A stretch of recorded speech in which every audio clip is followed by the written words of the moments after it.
asigi kunmapan phaobagi manungda houjik Bosem ge secretary oiriba meeoi asi louthoklaga anouba teaching profession gi background leiba qualified oiba meeoi ama Bosem gi secretary Oina Happiyu nattrabadi masida thorakpa apha phattagi tekchak pumnamak education minister na pugadabani haina joint students coordination committee JSCC na chekshin thamlakli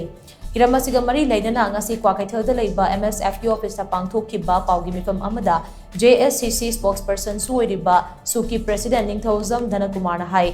educational administration asi mapangal kankan handuna kunai amagi yanglen saru hoiriba education sector asi chapad hanaba konabagi mahud aigi haiba apikpa wakhal na mang tharaga tongan baloisang sengi officer kaya thamjilakba asina education sector asi sota hanabagi machak ama oiduna lakli exam conduct tawgadaba amadi academic activity kaya gamari lainariba Bosem Kosem gumba loisang sing asidi mapung fana kathokpa amaga loinana thabak tawba ngamgadaba experience leiba amadi teaching profession dagi lakpa qualified oiba oja singna oifam thokpani asigumba mafam asida bureaucrat officers sing thambiganu haiduna JSCC na mamangda khanghankiba laikrabaso handak Bosem gi secretary oina education S ta additional director oiba T Gitchandra Sharma khalakiba se kwaidagi laibak thibane Madugi sumathakta khena laibak thiribade Gitchandra hairiba misaga se kumjali singani tareta senja thumjagi case amaga mari lainana media da sabak phakraba yamna corrupted oiba misak amane asigumba meeoi amabu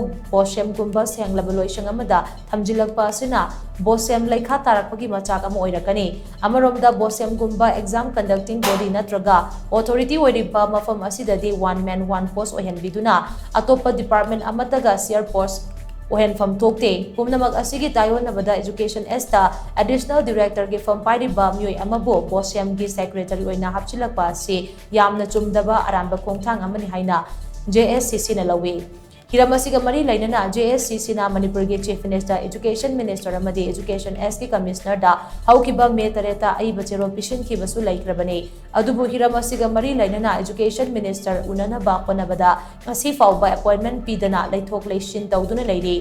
asigumba thawang asi JSCC na kanba mongda condemn tawi atuba matamda Bosem gi secretary oiriba misaga si lautoktuna anouba teaching profession dagi lakba qualified oiba misagna Bosem gi secretary Oina Happiyu haina mahagna mari lainaba singge puning chingsinki Hariba education S department asidagi additional director planning oiba no pai hariba thab post asi pai ba oja ama meeoi amana Bosem gi secretary hapsal ai masida ista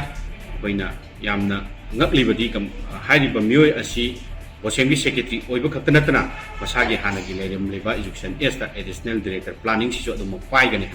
Aibadi akoina matam chanadagi haijar laksari si matik chaba ojaman ohenbi haisi ategi nate mafam si di akoigi yamna maru oiba akoigi mairoising gi damta yamna marai bu lepadrigo maru oiba yamna mafam ama department ama oibanina mafam sida confine tawraga akoigi haije thabak khudi maksi mafam da lengdana le kanda thabak tawba ngamgada mi oima ojama madusu akoigi mairoising ga tuna tinna duna laglaba akoi mairoising gi pungning khangba mairoising gi ihun khangba ojama ohenbi haidam